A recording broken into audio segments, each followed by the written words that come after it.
So acquiring and editing 12 to 15 titles. So how many books are you doing in a month then?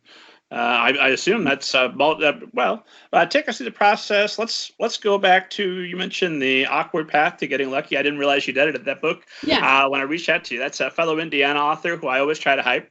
Yep. Summer Heacock. We actually knew each other in high school. We went and saw the Phantom Menace together.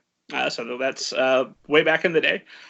So Summer's book. How does that get acquired, and then what's the process from when that's just a submission to where that becomes a full-on book that's available everywhere? So, and actually, in the case of the awkward path to getting lucky, that's kind of a funny story because so Summer's agent had originally submitted, her former agent, because she switched agents in between. So her former agent had previously submitted a different book to an editor at Mira Books.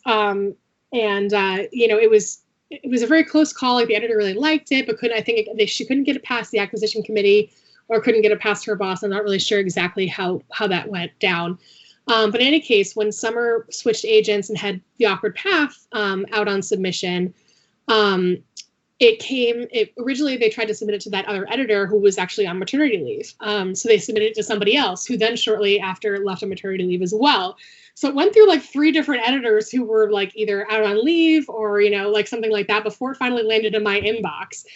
And I remember at the time, her agent was friendly with another colleague of mine, not on the same imprint, who was actually on the teen imprint. And he was like, my agent friend has like this, book on submission with you. I know the pitch sounds kind of weird, but you definitely need to read it. Like, do me a solid and like take a look at it. And so I opened it up and I was like, God, this pitch is so bizarre. But when I started reading it, it was just laugh out loud, hysterically funny. I was sitting there in my cubicle, just like cackling to myself. And all of my colleagues are like, what is going on? Why is she laughing in her cube? So it was very disruptive for the entire day because I couldn't stop laughing at this manuscript that I had. And so immediately, forwarded it to my boss. Again, the premise was a little bit sort of, I guess, off the walls in the sense that like it's about a middle grade theme show, but go ahead and say the premise. Okay. Why not? We're gonna be sex positive people, okay? So the book is about a woman who is having some women's health issues. She has a condition called vaginismus, which makes having sex very painful, and she's been dealing with this for several years. And so she and her, longtime boyfriend wind up breaking up because she feels like she's kind of holding him back and constraining him. And so she decides to cut him loose for a little while she deals with this little problem because she's approaching her 30th birthday and she wants to get it taken care of before she turns 30. Now, she works in a cupcake shop, which, of course, presents all kinds of really fun and wonderful opportunities in a rom-com for, various shenanigans. There are, phallic cupcakes involved at times. It's very funny. So in any case, she winds up... I'm sorry, my cat just jumped up on the desk. He just wants to say hi. I'm surprised mine hasn't made a guest appearance this episode so far. So in any case, she winds up meeting this physical therapist and starts a relationship with him. And of course, her condition resolves itself and so on. And they wind up happily ever after. Sorry to spoil the book for y'all. A romance that ends happy. What? Exactly. Yeah. But it's hysterical, and you definitely pick it up if anybody who's in the adult part of the audience, like, definitely pick it up. It's really fun. So anyway, I fell in love with it. Brought it forward to my editorial director at the time. She was a little bit leery, but again, it was really funny and the tone was great. So we brought it forward. The acquisition team felt much the same way. They were like, this is kind of a very bizarre premise, but we don't have really a lot of rom-coms on the list, and rom-com seems to be like having an emergence now, so let's take a chance. And we did, and so we published it, and we published a second book from her, which was... let me slow down just a little bit, because I always imagine that that Superman scene of the people in mirrors say, guilty, guilty, as you stand with the hula hoop with your manuscript. How many people are weighing in on this book to let it go forward? About probably 15 or 20 people.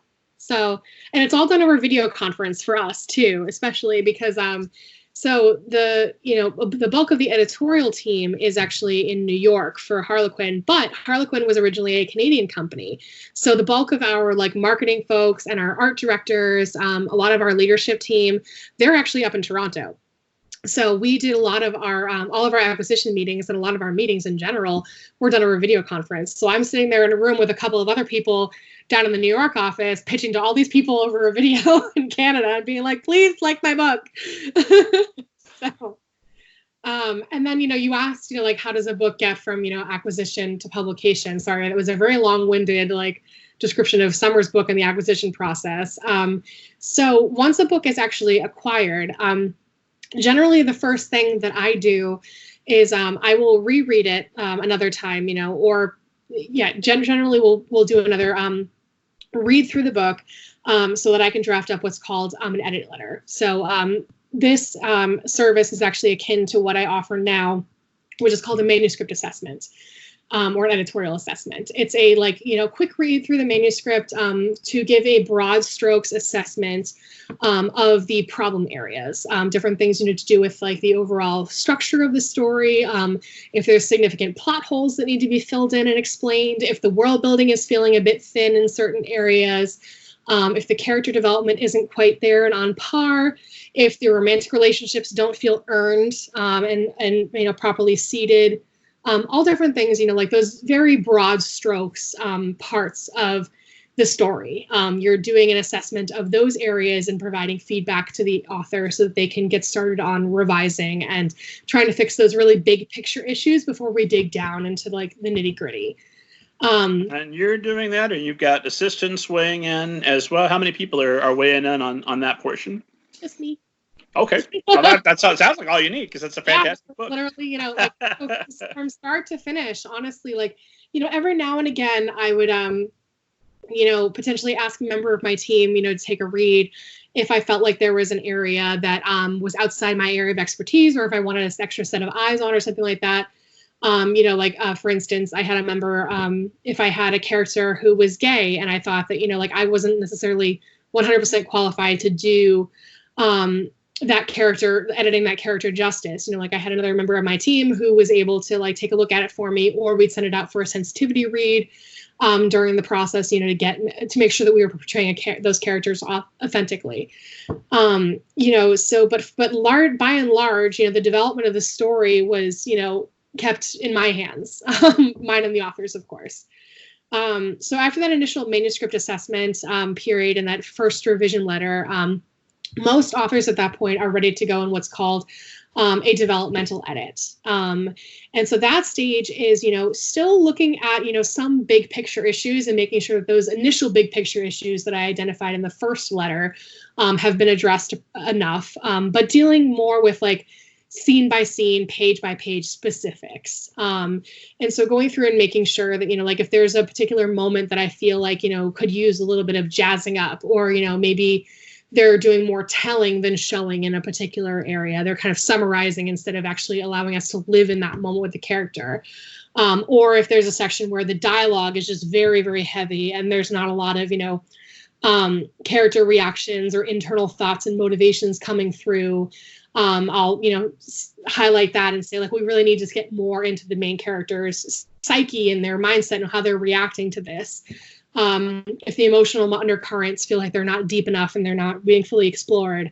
So the developmental edit is basically still looking at those big picture issues, but on a page by page basis, and making sure that those are, being sufficiently fleshed out throughout the entirety of the story. And of course, identifying any additional new issues that might have cropped up during the first stage of revisions. And so that's another service that I offer now as a freelancer.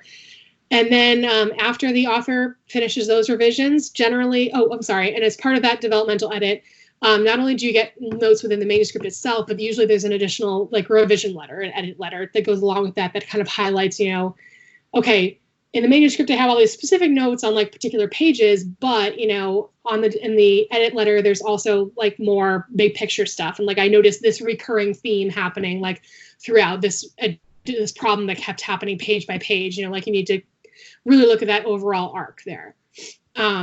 So once that stage of revision is complete, generally you're ready to move on to the line editing stage, which of course is, the most comprehensive, like close look at the manuscript. It's literally looking at every single individual word and sentence. There is some, degree of correcting for like grammar and punctuation and structure and all of that. But it's really just making sure that like, the sentences feel as if like they're organically written, as if, as if the dialogue sounds like something somebody would actually say. It's not just stilted. Biggest piece of advice I can give you for writing dialogue is reading it out loud to yourself. And if it sounds like something that you would say, or that someone would say, then probably you're right on par with the dialogue. But if it sounds awkward to say, and as if like you're kind of forcing yourself and it doesn't sound like, normal, I guess, then you might want to make some tweaks and make it sound more like something somebody would actually say out loud. If you yourself are an awkward person and regularly engage in awkward dialogue in real life, then you're in trouble. Yeah, it's more in the sense that like something I see with a lot of newbie authors is avoiding contractions in dialogue and in general within their manuscripts, because I don't know if like there was some English class taught by some very like old, English professor who was like, never use contractions, you must spell out everything. Like I can just imagine that there must have been some like class that was taught to everybody. That certainly happened here in Indiana. I had that teacher in high school. Yeah, exactly. But nobody talks that way. That's the problem, is that nobody talks without contractions. So having your writing, and if you have people speaking dialogue or even just speaking like within the manuscript itself, like without using any kind of contractions or anything like that, it just sounds very stilted and formal, and as if you're writing an academic paper instead of just normal realistic fiction, So that's something, and sometimes it is actually a stylistic choice. Like I recently copy edited a book in which there was one character who did not speak in contractions at all, and that was like typical of his character. It was a very deliberate stylistic choice on behalf of the author. And so one of the things I had to keep an eye out for was his portions of dialogue and making sure there were not any contractions used, which is actually quite challenging in some cases, to make it sound as if it's, it makes sense and it's organic without using the contractions if possible. Just do a search or a find feature to find all the contractions within that section. I mean, you would have missed something. I mean, at some point, like you get so many, like wouldn't, won't, didn't, like, it's all of them. So I actually have come full circle since high school, and I have, because I'm forever struggling with making sure I kept my word count down as short as I can get it without losing the story. I'm of the opinion the shorter a book, most times, the better. The Book of David stands in sharp contrast to that thought of mine, but it's the thought I've had. And so I use contractions now as the default, and I search for them in one of my final revisions, unless I really have a strong stylistic feeling that a contraction shouldn't be used. I don't know what that adds to the conversation. I just wanted to share it. So let's officially transition. So we completed our ad for The Awkward Path to Getting Lucky by Summer Heacock, Indiana author, available now.